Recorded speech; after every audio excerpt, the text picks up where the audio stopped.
ہر سال رمضان المبارک آتا ہے اور گزر جاتا ہے اور ہم جہاں ہوں وہیں کے وہیں کھڑے رہتے ہیں یا 2 قدم پیچھے سرک جاتے ہیں. تو ہمیں سوچنا چاہیے زندگی بار بار نہیں ملتی، یہ اللہ کی نعمت ہے، یہ اللہ کی کرم نوازی ہے. تو زندگی کے جس مرحلے پہ بھی ہیں، بچپن ہے، لڑکپن ہے، جوانی ہے، بڑھاپا ہے، سن کہولت ہے، جہاں بھی کھڑے ہیں آپ دیکھیں کہ گزرے ہوئے کل سے آنے والا کل بہتر نہیں ہے تو آپ ہلاکت کی طرف سفر کر رہے ہیں. اور اگر آپ کے گزرنے والے دن سے آنے والا دن بہتر ہے تو یہ آپ کے لیے رحمت و راحت کا ذریعہ ہے. تو اس لیے میں اور آپ دیکھیں کہ ہم رمضان المبارک سے کیا یہ مطلوبہ فوائد حاصل کر سکتے ہیں، کر رہے ہیں یا نہیں. تو ہم اپنا جائزہ لیں. ابھی پورا مہینہ ہمارے پاس پڑا ہوا ہے. ہم عزم کریں کہ ہم اپنی زبان کو کنٹرول کریں گے، ہم بری مجلس میں نہیں بیٹھیں گے، ہم اپنی آنکھوں پر حیا کے پہرے بٹھائیں گے، اپنے خیالات کو قابو میں رکھنے کی کوشش کریں گے. بھوک اور پیاس سے نفس امارہ کی خواہشات کم ہوں گی اور شیطان کے بننے کی وجہ سے گناہ کے امکانات کم ہو جائیں گے. نیکی کے ماحول پیدا ہو جانے کی وجہ سے اچھائیوں کے راستے ملیں گے. تو ہم اس ماہ رمضان المبارک کو اس طرح سے گزاریں کہ ہم ایک نئی تازہ اور خوبصورت زندگی لے کے ماہ رمضان کے بعد جو ہے وہ اپنے آپ کو خیر کی راہوں پہ محسوس کریں.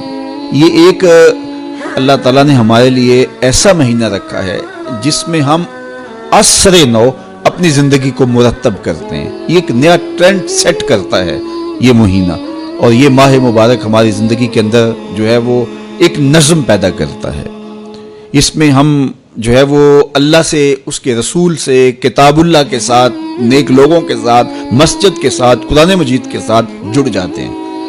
اور اگر ہم اس کے اندر پورا خلوص اور پوری للہیت کو شامل کر کے اپنے آپ کو سنوارنے کے پورے عزم کے ساتھ اللہ سے توفیقات مانگتے رہیں گے تو پھر ہم اس سانچے سے ایک ستھرے، پاکیزہ اور خوبصورت انسان بن کے نکلیں گے. تو اس لیے ہمیں چاہیے کہ یہ مبارک مہینہ جو اللہ نے ہمیں نصیب کیا، اس مہینے کو اچھے طریقے سے ہم گزاریں. تقوی کا حصول جو اس مہینے کے روزوں کا مقصود ہے وہ ہم اپنے اندر پیدا کریں. اور ماہ سیام کا ماحول تقویٰ دیتا ہے، ماہ سیام کا باطنی نور تقویٰ دیتا ہے، ماہ سیام کے انوار تقویٰ دیتے ہیں. روزہ تقوی کی نشأت کا ذریعہ ہے، تقویٰ پیدا کرتا ہے تباہ کے اندر، اور ایک نئی خوبصورت زندگی کا آغاز ہوتا ہے.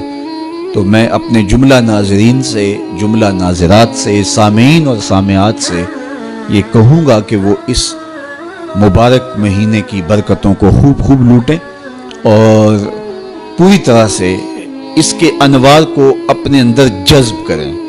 جو روشنیاں اور جو فضاؤں کے اندر نور بکھرا ہوا ہے اس کو اپنے اندر اتار لیں اور پوری طرح سے اپنے اندر اس کو جذب کر لیں. پورا مہینہ جب ایک پاکیزہ ماحول میں آپ رہیں گے اور شرور سے، شر سے، بری مجلسوں سے، برے جلیس سے آپ بچنے کی کوشش کریں گے تو ایک مہینہ تباہ کے اندر ایک مؤثر تبدیلی لانے کے لیے کافی ہوتا ہے. اور پھر اللہ تعالیٰ نے ہمارے لیے یہ کرم نوازی کیا ہے کہ ہر عمل کا اجر 70 گنا بڑھا دیا ہے. تو گویا ہم ایک قدم اٹھاتے ہیں تو 70 قدم آگے بڑھ جاتے ہیں. تو یہ ہمارا سفر تیز کر دیا جاتا ہے اور ہم تیزی کے ساتھ چل رہے ہوتے ہیں اور ایک مہینہ گویا 70 مہینوں کے برابر ہو جاتا ہے. تو 70 مہینے مسلسل بندہ ایک نیکی کے ماحول میں رہے تو اس سانچے سے جب باہر نکلے تو پھر وہ کیسا نکھرا ہوا اور پاکیزہ انسان ہوگا. تو اس لیے ہمیں اس ایک مہینے کو پوری توجہ کے ساتھ صرف کرنا چاہیے اور اس کے ایک لمحے کی قدردانی کرنی چاہیے. تو دیکھنا پھر یہ مہینہ کس طرح زندگی کے اندر ایک نئی خوبصورت تبدیلی پیدا کرتا ہے. میں آپ سب لوگوں کے لیے دعا کرتا ہوں کہ اللہ اس ماہ مبارک کو، اس ماہ رحمت کو، ماہ نور کو میرے لیے، آپ کے لیے کرم نوازیوں اور رحمتوں کا ذریعہ بنائے.